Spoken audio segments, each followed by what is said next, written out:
Hello everyone. तो चलिए आज बात करेंगे शेड्यूल 3 की। शेड्यूल 3 के हिसाब से ड्राफ्टिंग कैसे करनी है और इसकी फॉर्मेट कहाँ से डाउनलोड करनी है। जनरली लोगों को ये दिक्कत आती है कि इसका फॉर्मेट कहाँ से डाउनलोड करें, इसका क्या ओरिजिनल फॉर्मेट है, क्या इसमें अमेंडमेंट आ गया, वो कैसे पता चलेगा। लोग इसके लिए गूगल करते रहते हैं, लेकिन हर चीज़ गूगल में नहीं मिलेगा। आपको ऑथेंटिक साइट पता होना चाहिए कि ये चीज़ें कहाँ से डाउनलोड करनी है, कि जहाँ पे मेरे को प्रॉपर अमेंडेड फॉर्मेट मिल जाए। तो आइए मैं उसी पे लेके चलता हूँ कि ये जो शेड्यूल 3 की फॉर्मेट आप देखोगे, ये मार्च 24 के बैलेंस शीट में ड्राफ्ट कर चुका हूँ। ये जस्ट एक सैम्पल फॉर्मेट है जिसको मैं ड्राफ्ट करके रखा हूँ जब आप जस्ट आप लोग को दिखाने के लिए।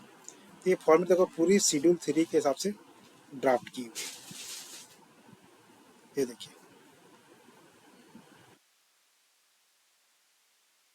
इसमें सारी significant accounting policy, notes on account सारी डालेंगे। तो ये जितने भी डिटेल्ड है, जितने भी रिकन्सिलेशन है, शेयर होल्डर है, इसमें जो भी डिस्क्लोजर है, जो भी नोट्स हैं, ये सारी बातें कहाँ पे लिखी हुई है, कहाँ से आप इस चीज़ को डाउनलोड कर सकते हो।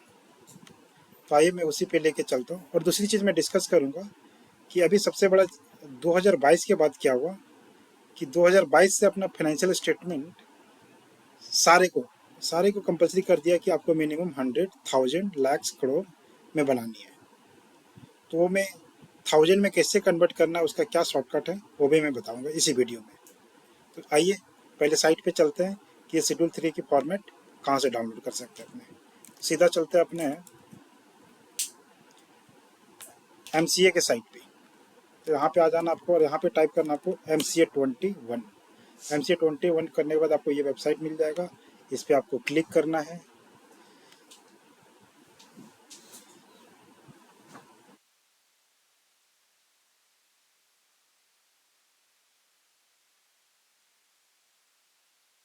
इसमें कुछ इशू आ रहा है, मैं दिखा दे रहा हूँ। इसमें बगल वाला टैब में मेरा खुला हुआ है, ठीक है ना। तो ये खुलने के बाद ये खुलता है वेबसाइट सीधा, ठीक है। इसके बाद अपने आ जाते हैं एक्ट में ये एक्ट में आ जाते हैं। फिर कंपनी एक्ट 2013 सेलेक्ट करते हैं। कंपनी एक्ट 2013 सेलेक्ट करने के बाद अपने सीधा आ जाते हैं। यहाँ पे देखो चैप्टर वाइज डिफाइन किया हुआ है, कंपनी कॉर्पोरेशन के अलग अलग सेक्शन यहाँ पे दिया हुआ है। आपको जो सेक्शन पढ़ना है यहाँ से पढ़ सकता हूँ। ये बेयर एक्ट पूरा है। तो अपने को शेड्यूल 3 देखना है, तो शेड्यूल 3 अभी यहाँ पे आ जाओ सीधा और सबसे एकदम नीचे यहाँ पे देखो शेड्यूल 3 डिवीजन 1, डिवीजन 2 और डिवीजन 3। ये तो आप लोग को पता ही होगा कि जो डिवीजन 1 है वो नॉन इंडियस के लिए है, ऐसी कंपनी जिसपे इंडिया सप्लाई नहीं होती। और डिवीजन 2 किसके लिए है, जिसपे इंडिया सप्लाई करती है। और डिवीजन 3 किसके लिए है, NBFC जो इंडिया सप्लाई करती है। तो आइए अपने पहले डिस्कस करते हैं डिवीजन 1 का क्या फॉर्मेट दिया। तो आप इस पर क्लिक करोगे तो देखोगे ये फॉर्मेट खुल गया। यहाँ पे ये फॉर्मेट खुल गया। तो यहाँ पे जनरल इंस्ट्रक्शन दिया हुआ है कि बैलेंस शीट को सेक्शन 129 में डिफाइन किया गया, शेड्यूल 3 है। और यहाँ पे ये जनरल इंस्ट्रक्शन है। इस पॉइंट को आप अच्छे से पढ़ना और अच्छे से समझना कि क्या जनरल इंस्ट्रक्शन में क्या चीज़ें बोली गई है। 2022 के बाद जो चेंजेस लाया गया था, यहाँ पे चेंज लाया गया था। आप देखो यहाँ पे लिखा हुआ है depending upon the total income of the company the figure appearing in the financial statement shall be. पहले यहाँ पे लिखा हुआ था मे बी, अब इसको कर दिया सेल बी। मतलब आपको जो बैलेंस शीट बनाना है या तो 100 में बनाना है, 1000 में बनाना है, लैक्स में बनाना है, मिलियन में बनाना है। अगर आपका टर्नओवर यहाँ पे ये क्रॉस कर जाता है तो आपको इसमें बनाना है। तो सबसे बड़ा दिक्कत आता है कि बैलेंस शीट को अगर मेरे को 1000 में बनाना हुआ तो उस बैलेंस शीट को हम कन्वर्ट कैसे करें 1000 में कि बहुत जल्दी कन्वर्ट हो जाए और सेम बैलेंस शीट को अपने इनकम टैक्स में भी यूज कर लें। जनरली होता क्या है कि अपने कंपनीज के लिए अलग बैलेंस शीट बनाते हैं और इनकम टैक्स फाइलिंग के लिए अलग बैलेंस शीट बनाना पड़ता है, क्योंकि ये बैलेंस शीट तो आपका 1000 में है और इनकम टैक्स में चाहिए आपको फुल फिगर वाला बैलेंस शीट। तो आप क्या करते हो, कंपनीज एक्ट के लिए अलग बैलेंस शीट बनाते हो और इनकम टैक्स के लिए अलग बैलेंस शीट बनाते हो ताकि आपको कोई दिक्कत ना हो। तो आज मैं जो तरीका बताने जा रहा हूँ उसमें आपको अलग अलग बैलेंस शीट नहीं बताना है, आपको एक ही बैलेंस शीट बनाना है और दोनों में काम आ जाएगा। तो क्या चीज़ यूज करना है, आपको एक्सेल को कस्टमाइज करना है। वो कस्टमाइजेशन कैसे होगा, सबसे पहले आप यहाँ पे जाइए पूरा एक्सेल, मैं क्या करता हूँ, आप पूरे एक्सेल पे चले जाओ, पूरा सेलेक्ट हो गया और यहाँ पे और कंट्रोल 1 प्रेस कीजिए। कंट्रोल 1 प्रेस करने के बाद आप कस्टम में आ जाइए।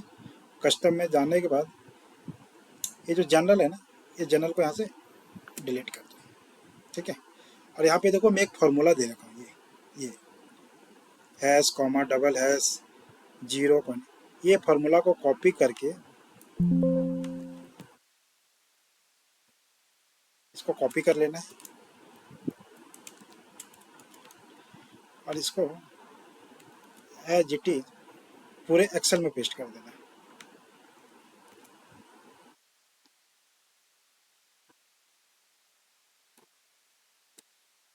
अब जैसे इंटर करोगे पूरा एक्सेल 1000 में कन्वर्ट हो चुका है।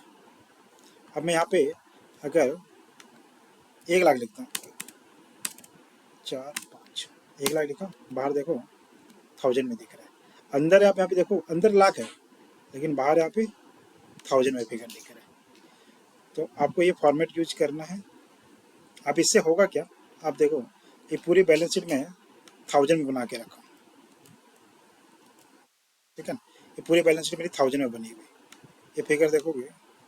अब इसको मेरे को नॉर्मल अगर करना है इनकम टैक्स फाइलिंग के लिए, तो मैं जस्ट क्या करूँगा, ये पूरा डेटा सेलेक्ट करूँगा ये, और ये कॉमा बोला है ना, खाली कॉमा पे टिक कर देखो, पूरा बैलेंस शीट नॉर्मल हो गया। देखो Ctrl Z करके दिखाता हूँ, देखो ये 1000 है, आप जैसे कॉमा पे क्लिक कर रहा हूँ ये पूरी बैलेंस शीट नॉर्मल हो जा रही है। देखो ये पूरा नॉर्मल है। तो आपको ये कन्वर्ट कैसे करना है बैलेंस शीट 1000 में, ये कन्वर्ट करना है जस्ट आपको ये जो मैं फार्मूला यहाँ पे ड्राइव किया हूँ, ये फार्मूला को आपको पूरा एक्सेल सेलेक्ट करके पेस्ट कर देना है। हाँ, एक चीज़ का ध्यान रखना, ये जो फिगर है ना ये अपने रुपीज़ में देते हैं, ठीक है ना, तो ये भी इसको 1000 में कन्वर्ट कर देगा। फिर यहाँ पे ऑल टच के करके कॉमा करके इसको नॉर्मल कर देना। तो 1-2 जगह पे खाली चेंज करना पड़ेगा, बाकी कहीं पे चेंज नहीं करना पड़ेगा। तो इस तरह से आपका एक ही बैलेंस शीट से कंपनी एक्ट का भी काम हो जाएगा और इनकम टैक्स का भी फाइलिंग हो जाएगी। तो आई होप इन्फॉर्मेशन आप लोग को अच्छा लगा होगा। वीडियो को यहीं पे एंड करते हैं और आगे हम शेड्यूल 3 पे पूरी एक फुल वीडियो लेके आएंगे जिस पर आपको समझाएंगे कि पूरी ड्राफ्टिंग कैसे करनी है। चलिए, जय हिंद।